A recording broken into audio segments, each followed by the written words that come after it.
Bukti baru ditemukan, sedikit demi sedikit sudah mulai terlihat ternyata bukan Yosef pembunuh ibu dan anak di Subang.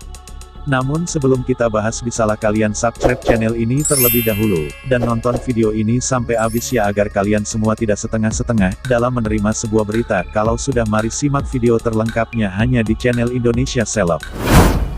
Petunjuk baru, dari rekaman video yang dibocorkan Yanti Jubaedah, Yosef Hidayah tidak memiliki alasan kuat membunuh ibu dan anak di Subang, Jawa Barat. Yosef Hidayah alias Yosef Subang adalah suami Tuti dan ayah Amalia. Sedangkan Yanti Jubaedah adalah istri Yoris yang merupakan anak tertua Yosef dan Tuti.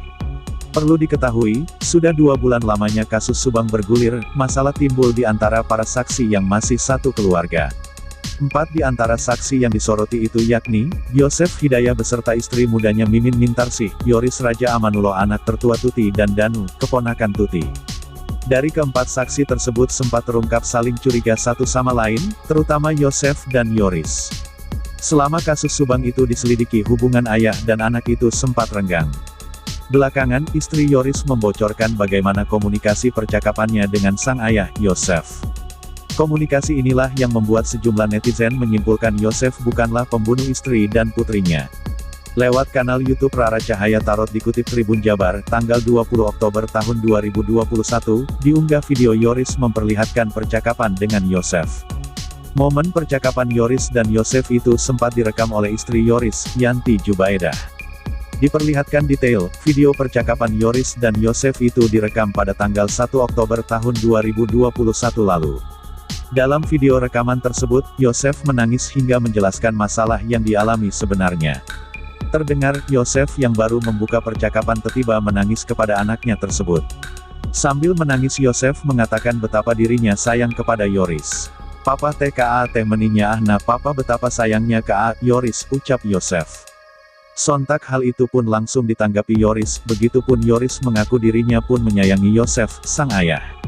Bahkan Yoris pun menegaskan bahwa dirinya tak marah kepadanya.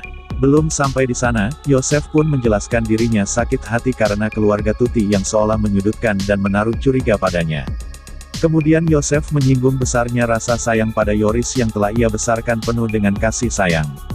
Yoris pun menerangkan soal keterangannya kepada polisi karena murni berdasarkan apa yang ia alami.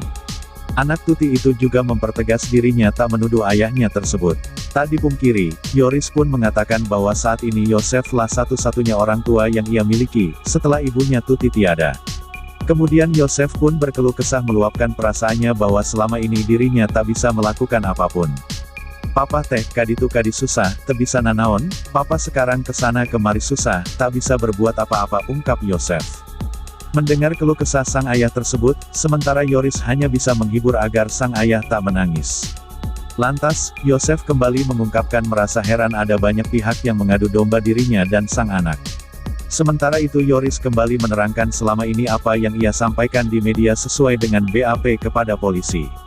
Namun, Yoris tak memungkiri apa yang disampaikan di media kerap terjadi simpang siur hingga menimbulkan opini di kalangan masyarakat.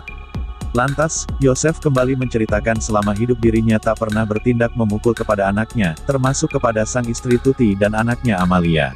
"Kapan papa pernah melakukan kekerasan? Kan belum pernah, ke mama belum pernah walaupun dalam keadaan apapun." Setelah mendengar kabar itu, papa merasa seperti dicabut nyawa, ungkap Yosef. Lanjut Yosef mengatakan tak memungkiri keterangan dari dirinya yang terkadang berbeda dengan Yoris membuat kontroversi. Namun, Yosef tetap berusaha menjelaskan kepada Yoris kronologi saat dirinya tiba di TKP. Dari sana, Yoris menyarankan agar Yosef memberikan keterangan jelas kepada polisi, begitupun dengan dirinya. Soal polisi mengulik masa lalu, Yoris pun menjelaskan bahwa hal tersebut bagian dari resiko. Selain percakapan tersebut, dalam video lain yang direkam istri Yoris, diungkap rekaman pengakuan Yosef saat ditanya soal mengunci rumah sebelum ia pergi meninggalkan Tuti dan Amalia. Dalam percakapan tersebut, terungkap pengakuan Yosef lupa dan tak tahu menjelaskan terkait dirinya telah menyelotkan kunci rumah tersebut atau belum. Dan bagaimana menurut kalian? Silahkan tinggalkan komentar kalian semua dan tunggu video-video saya selanjutnya hanya di channel Indonesia Seleb.